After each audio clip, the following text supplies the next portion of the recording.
بسم اللہ الرحمن الرحیم۔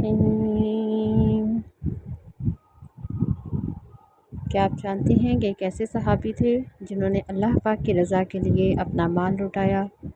ایسے صحابی جن سے فرشتے بھی حیا کرتے تھے اور جنہوں نے قرآن پاک کے ساتھ شہادت پائی۔ جی ہاں، یہاں بات کر رہے ہیں حضرت عثمان غنی رضی اللہ تعالیٰ عنہ کی، جو نبی کریم صلی اللہ علیہ وآلہ وسلم کے داماد اور تیسرے خلیفہ راشد تھے۔ آپ کا لقب تھا ذو النورین، کیونکہ آپ نے نبی کریم صلی اللہ علیہ وآلہ وسلم کی 2 بیٹیوں سے نکاح کیا۔ آپ رضی اللہ تعالیٰ عنہ کی شرافت، ایمان اور حیا کی گواہی خود اللہ پاک کے رسول نے دی۔ حضرت عثمان رضی اللہ تعالیٰ عنہ کا تعارف اور قبول اسلام۔ آپ کا نام عثمان بن عفان بن ابی العاص اور آپ کا لقب تھا ذو النورین، 2 نور والے، کیونکہ آپ نے نبی کریم صلی اللہ علیہ وآلہ وسلم کی 2 بیٹیوں سے نکاح کیا۔ آپ کا قبیلہ قریش اور آپ اسلام لانے والے پہلے 5 افراد میں شامل ہیں۔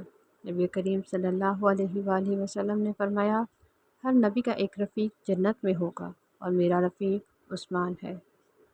حضرت عثمان رضی اللہ تعالیٰ عنہ کی سخاوت۔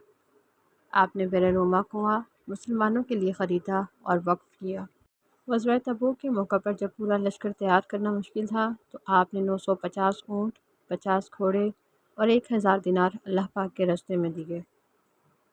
رسول اللہ صلی اللہ علیہ وآلہ وسلم نے فرمایا، عثمان جو کچھ تم آج کے بعد کرو اللہ پاک تمہیں معاف فرمائے گا۔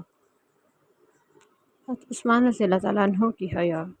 نبی کریم صلی اللہ علیہ وآلہ وسلم نے فرمایا، عثمان ایسا شخص ہے جس سے فرشتے بھی شرماتے ہیں۔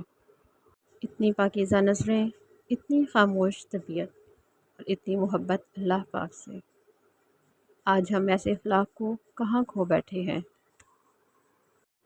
آپ ہمیشہ باوضو رہتے، راتوں کو تہجد پڑھتے اور غیر ضروری بات سے اجتناب فرماتے تھے۔ حضرت عثمان رضی اللہ تعالیٰ عنہ کا کارنامہ قرآن پاک کو جمع کرنا۔ جب اسلام مختلف علاقوں میں پھیل گیا اور لہجے مختلف ہو گئے تو حضرت عثمان رضی اللہ تعالیٰ عنہ نے ایک مصحف عثمانی تیار کروایا۔ تمام مسلمانوں کو اسی پر جمع کیا گیا۔ باقی تمام غیاری نسخے جلا دیے گئے تاکہ امت قرآن پاک پر ایک ہو جائے۔ آج جو قرآن پاک دنیا میں پڑھا جاتا ہے وہ اسے مصحف کی کاپی ہے۔ ہم قرآن پاک کو جو محفوظ پاتے ہیں وہ انہی کی محنت کا نتیجہ ہے۔ ہم جو قرآن پاک کو محفوظ پاتے ہیں وہ انہی کی محنت کا نتیجہ ہے۔ حضرت عثمان رضی اللہ تعالیٰ عنہ کی شہادت۔ آپ کا دور خلافت 12 سال اور سب سے طویل دور خلافت رہا۔